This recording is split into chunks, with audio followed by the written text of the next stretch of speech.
Wouldn't it be lovely to have a kitchen where everything is perfectly organized? Well, today, we're going to help you finally clear out all that clutter. And here with some tips for perfect pantries, good housekeeping's Megan Murphy. Megan, Happy New Year. Good to see you. Yay. Hi, Let's start with the pantry right here. Okay, Let's get right into it. You got kids, you got snacks. You know, this is basically a reenactment of my pantry.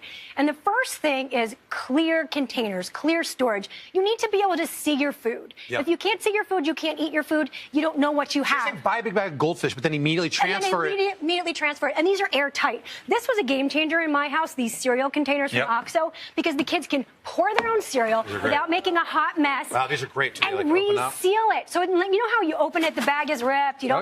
The cereal gets like stale. Especially when you get to the toy at the bottom. Exactly. So that really helps keep their. What about this fresh. Lazy Susan? This is one of my. They call it a Lazy Susan, but I'm always like, it's the hardest working organization tool in your kitchen. What's lazy about this? I get a 360-degree view of my fluff and my honey and my peanut butter. So you're maximizing space. There's no peanut butter left behind. I can see what I have. That's sort of the theme. You need to be able to see what you have. And if you can't see it, label it. Nuts and seeds are in there. If you can't see it, label it. Exactly. And that kind of hides some of the chaos. The top shelf is basically a small appliance graveyard. Your waffle maker. You know, we have stuff you don't use every day. A snow cone maker I use in July. You kind of hide it out of sight. I also love this for my spices. I call it stadium seating. I like so that. it's like we have that. Yeah, exactly. You can read over so it. You can see it's like bleachers for your tarragon. They can see what's going on. If you see it, you can use it. It's more efficient. I also like really big snack baskets. We have a couple of these out on the counter so people can grab and go, because I feel like when the kids walk in and start rifling for a snack, that's how you lead to chaos. When the friends come over, it's all right and there. I also think if you have countertop space, great. If not, really great in a drawer. And what's hiding in here? Ooh, my favorite tool. A label maker. Good call. Also, everybody has a door, right? Yep. If you have a door, you can create a bit of a makeshift pantry. So this is just a repurposed shoe bag. And I have all of my snacks in here. You'll notice the sweet treats are toward the top, so they're not as accessible to my 8, 6, and 5-year-olds. So the snacks like that I want them to have are toward the bottom. But it just makes a snack station. It's also good when they're packing their own lunches. Good, these little bites. Yeah, they love them. That's why they're out of reach. Yeah. All right. Come on down, Megan. Okay. All right, so pots and pans, like, clutter up every kitchen. Are you eating that?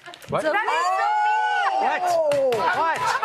I couldn't reach it. She put it at the top. It's so grab and go and efficient. So where on earth do we store all of our pots and pans? Okay, so here's the deal. I talked to the GH Kitchen Appliances Lab. Stacking your pots and pans is really the most efficient way to stack them. But most people don't do it right, because here's the deal. If you're going to be stacking them, you need to layer with either a paper towel or a paper plate to avoid scratches.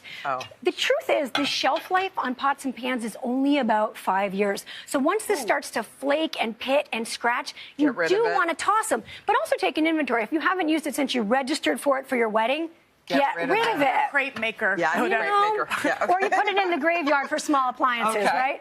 Okay, so you have the space. You can just flip the lids and also stack them and store them that way, which is great. How about this is brilliant right here, the lid storage thing. A lid rack, right? I mean, it makes me so happy. Look at that. Look at that. But you can also DIY. What? I stole this from my office. What is this, a magazine rack? It's a magazine rack or a file folder. And look how nicely your pots. Nice. Wow. Right? Yeah. So if you have the space, that's a good alternative. Good. Perfect. All right, come on over to the junk drawer, which is somehow they knew that this is where I would need you. Right? This is your pain point. Yes. Everybody's got a junk drawer. Step 1 is to assess what's actually junk and junk it. You know what's not in here that's in mine is like old mail and like kids' art. You know what I mean? Well, we've got a million system for that. And the wrappers obviously toss. One of my favorite things is using an ice cube tray, because they've got the perfect tiny little cubbies for the things like that screw, which I don't know where it goes, but the second I toss it, it goes to something very important. That's great. Or a little key. I mean, I don't know if you collect the little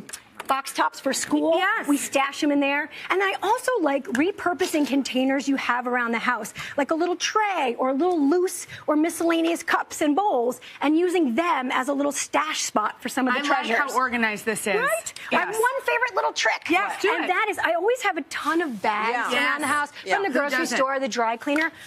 I load them into a paper towel holder under the sink. You can store it, or in your junk drawer. You stuff the bags in there. Oh, like a cannon. Yes. So you don't. Yes, like a cannon, Carson.